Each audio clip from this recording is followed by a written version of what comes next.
Bassem Youssef is a beautiful guy and a great comedian. I don't like just describing him as the Egyptian-born Jon Stewart. He's a lot more than that because he has given millions of Americans perspective on the realities of the Middle East they didn't have before. Now, I'm not saying you're going to agree with everything, but that's not the point. The point is it food for thought? And the answer is absolutely yes. It's great to have you back. Thank you so much. You've been touring all over the world. Yes. You just gave me a little tasty bit in the commercial that you are going to tape your own special. Yes. And then we'll see where it lands. Yes, hopefully in October in the Wiltern in Los Angeles, 4th of October. Now, when they were chasing you essentially out of Egypt, did you ever imagine that living your dream of testing power through humor and human dynamics, that you would be not just in America, not just around the world telling jokes, but that you'd be doing a special and maybe, you know, who knows next? No, I never thought about it, but it's funny that you mentioned Egypt because I have to say that watching the news in America in the last few months kind of gave me a sense of nostalgia. I kind of like, it's like, oh my God, I feel like home.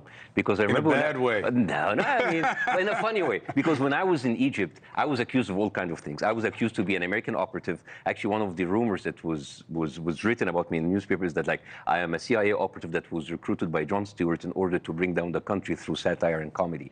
And the thing is, there was absolutely nothing that supports that. But, and there are a lot of my friends who know me all my life who actually stopped talking to me because they believe that kind of propaganda. And then I come here and I see the same, all kind of like conspiracy and whatever, you know, like, you know what happened in the colleges? Mm-hmm. Like I watch you, like you said, you said they were, the college students were funded by Hamas and Muslim Brotherhood? Yes. Wow. How, do you know what does that mean to me? Because like in Egypt, it makes sense that America can infiltrate Egypt and it like fund people inside. But when you tell me like Hamas is funding people inside America, this is like the Amish hacking NASA. It's like the Wi-Fi in the Hamas tunnels really work that well. I mean, how does this work here? I mean, and how people, it's like so easy to accuse people of being funded, but is there any evidence of this? Has like the CIA, the Treasury, has the NSA actually had like reports about that? The good bad news is, wouldn't be the CIA, but if a government agency came out and said, we know this, people wouldn't believe it.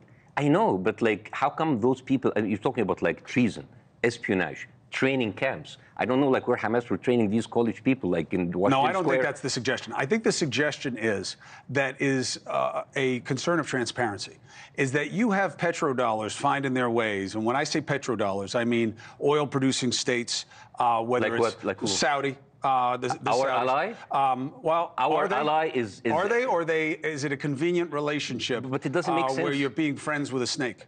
So Saudis and Qatar, who have the biggest American, U.S. A lot of money in universities to fund Arab studies and Middle Eastern studies programs. What do they get for that money? And protests? What do they get for that money?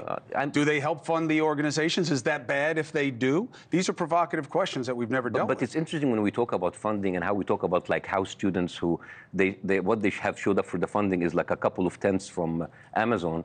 And we don't talk about the funding of AIPAC. 15, you just mentioned the opening. 15, isn't that more important that a foreign nation is buying our election? Isn't that more important? Isn't that like like how come like not every single I think it's news the same. show? I think it's the same question because I don't think AIPAC is buying your elections any more than any other dark money gets to fund elections and have influence. Money is everything in our politics. How many foreign countries are influencing American election like Israel affecting ours? I have never I haven't heard of the Qatari or the Saudi lobby putting $15 million in a local district in New York just because a guy said that he doesn't agree with the... No, he said Israel's committing genocide. So? What do you mean so? So what? So I mean, it's like I know that one of his things that he denied what happened, like the rape and whatever. But like in a country where... Well, that matters too, by the way. When you deny reality, you create an impression of Jewish people, not just Israel. No. As liars. A lot of Jewish people don't agree with Israel. So don't conflate both of them. And second, in a country where you're allowed to deny the existence of God, you're even allowed to deny that Biden won the election, while AIPAC has actually financed more than 104 Republican candidates who did not sign the ratification of the 2020 elections. And that is fine. So basically, AIPAC is allowed to allow people who deny that Biden won the elections, but we have a problem. We pay $15 million because someone denied the point of view of Israel. I'm someone who denies a lot of the things, because many of the things that Israel claimed that happened came from organizations like Zaka and Hezbollah United, who also talked about babies in oven, who talked about babies being on laundry. And you know what drives me crazy, Chris? That even the Israeli media, they have refuted these lies many times, and and that's why I believe in you. I believe that you're an independent journalist and you can do something that not a single American news person have done. That just translate what is being said in the Israeli media. The Israeli media said that there was no babies in office. Many of the sexual harassment, sexual violence did not happen. Many of the women that was mentioned in the Sheryl Sandberg movie and the New York Times article were actually found to be true. Even there was like families of women that said they were being raped and burned, said like that didn't happen. So you have Israelis saying, this is the biggest bro code I've ever seen in my life. You know bro code, when you lie for your bro? You're lying for your bro, and your bro doesn't want you to lie because he said like that didn't happen. So I don't know, why is the American media being more royal than the king? Why they are not actually telling you what the Israeli media is telling about October 7th? I think it gets complicated in this way. Were people sexually abused, killed, and a whole host of other things on October 7th? Yes, full stop. Sure, yeah. So when you start slicing into, yeah, but this one didn't happen, even if this doesn't did, even if they did this, this, and this, they didn't do that, it starts to get into comparing the horrible in a way that distorts the reality. The reality is October 7th happened and it was terrible. That should be enough. To do an accounting of it, I think, is counterproductive. Does it matter that there weren't the dead babies and the headless babies? Yes, which is why I brought it up so much with the IDF. Because the decapitated babies in that oven, was a very the powerful image. All of that was actually made in order to have people turning a blind eye for the genocide. And I believe what's happening is genocide. And if you don't like the word genocide, how about too much killing? We can say the extreme. Well, they're very different things. And here's why I don't like genocide. We both know, if the Israeli army wanted to kill as many people as they can, there'd be no people left there. Let's do. Here's the thing. Listen. I actually, one of the things that the exercise that I try to do is I try to see things from Israeli point of view. I understand that there's like a lot of anti-Semitism. Like there's a lot of anti-Semitism. There's a lot of people hate us, and that's why we need to kill as many Hamas people, and we need to eradicate Hamas. There's a collateral damage. We can't do anything about it. But I don't think that's enough. Because when all of this, like so far, 35, 40,000 people killed, those people have families, who have children that will be alive, right? Those people, do you think they will love Israel anymore? No. So they will be hating Israel. New generation of enemies. So what should we do? Israel should kill those people too. And when Israel is comfortable enough with killing as many people and taking as much land, and it's safe, you will have another problem. You will have all of the Arab countries and the Muslim countries around. Do you think they will love Israel? No. So you eliminate and kill those countries too. And then by the time that Israel is comfortable enough with as much land and as just people that they kill, you will have a bigger problem. You have all of these white people in colleges that are against Israel. That's a lot of anti-Semitism. So they go and they're killed. And the thing is, we will only be safe. But they've never acted on that instinct anywhere. We will only be safe if Israel is safe, and Israel will be safe if all of us are dead. But that's never happened. If anything, a history that Israel is struggling with right now in its relationship with the United States is that the United States has consistently stopped them from fighting back against their enemies. How can you say that they stopped them? They stopped them by sending them $26 billion and right now a quarter of our ammunition? They're slowing down. That's a great way. They're slowing down weapons. Bassem, let's talk about the United States for a second. Yes, please. If you had American hostages, the way Hamas has the hostages, that they won't give back, even though that would be their best leverage move. Give the hostages back. Any killing that happens after that, you obviously have high ground. And say, why are you doing this? We gave you the people back. Now it must just be malice. But they're not giving them back. So basically, if they were all Americans, that place would be razed. I like this discussion. It would be razed. What would America do? I love that discussion. Yes. And I want to much more than Israel has. And I tell of all of the kids watching us. Much more than Israel has. Whenever you are faced with this dilemma, yes. If you have a moral dilemma, always ask yourself, what would America do? Because that is a very impeccable track of foreign wars. WWAD. So what should we do next? I mean, if America, what's next? Sending them like chicken pox blankets? I mean, this is what America would do with all of that history, is like taking marriage advice from Henry VIII. Like till death was part, But it is literally. relative. It's like taking inclusion tips from the Inquisition. Yes, but that is the state of play. And look, it's not like we're dealing with the Middle East with the most genteel people. I could make a very easy argument that I'm sure you would accept that your home country, Egypt, their border wall with Rafah and Palestine does not speak to brotherhood. You want them out. You don't want more to get in. You don't want more in Egypt. You have not treated the ones that are there as well. Let's talk about like something that. So I don't know about the Arab Brotherhood. Let's talk about the secondary effect of the killing. I told you this example before. This is like you going in, killing someone in Fifth Avenue, and you're angry at the neighbors for not burying the corpse. I don't understand. Like, why doesn't Egypt tell them? Like, why don't you stop the killing? That is the question. Okay, I hear the thing. Explain to me, like a 5-year-old who hasn't lost his limbs in Gaza yet, explain to me how... Don't make me laugh at something happened like that in Gaza. No, I'll tell you. I will give you a 5-year-old analogy. Please. Palestine is like a fishbowl. A fishbowl. It's a lot of fish. It's condensed. There's like so much fish in so little air. And Israel is like the person over that bowl and just like crashing the bowl, killing the bowl, taking the fish anytime. Because we talk about hostages, but we never talk about Palestinian hostages. There are like before October 7, 5,000 Palestinian hostages in the prison of Israel. Now there's 12,000. Every single day, Israel can go in any house, take the house, burn the land, burn the olive oil, take the people, put them in. Isn't that hostage? That is a hostage situation that's been going on for years. But so Israel can do anything with this fishbowl. At a certain point, Israel is just hovering over that fishbowl.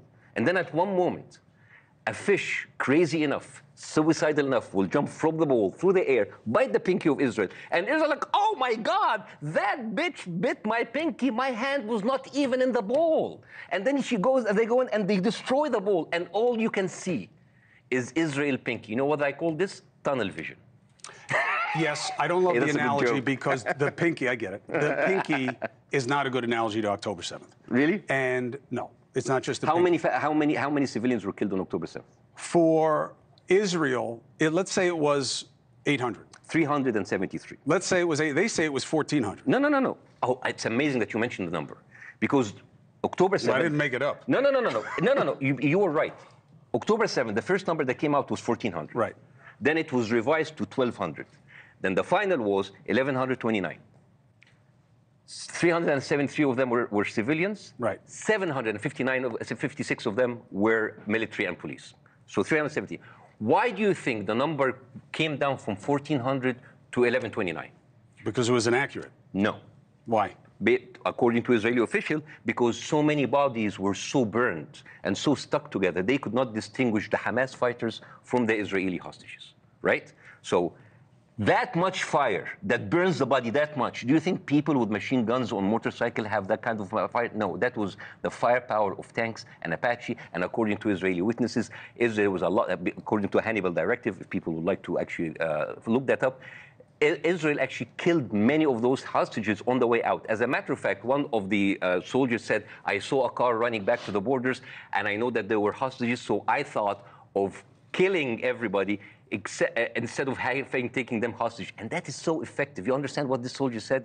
He was like, okay, if they are dead, there's no hostages, there's no rescue effort, so now I have saved one shift. This is amazing. Basically, like their idea of not negotiating with terrorists is not have anything to negotiate about. And those pictures of cars that were incinerated and burned to a crisp, this is not the fire. And this is another thing that I want you to do, Chris, because nobody talks about this. The Hannibal Directive and how Israel has messed up this has been talked about for months in Israel, and not a single American news person has talked about that. And let's talk about, okay, now, you know what? I will talk to you as an American funder. My tax money funds that war. And we fund Israel for a very important thing, to keep Jewish people safe, right? We need to keep Jewish people safe. When October 7th happened, the response time was 6 hours. Now, just for people who don't know the Middle East, Israel is as big as New Jersey. Yes. It is that small and that horrible. And if you have a small, in a place that small, they have more military bases and airfields more than Manhattan has Starbucks. So why do you think it was so slow? I don't know, but like I'm telling you, I don't know. If I cannot stop the war, at least as someone who financed that, I need a performance report. They took 6 hours to move in something that shouldn't take more than 5 minutes. 6 hours.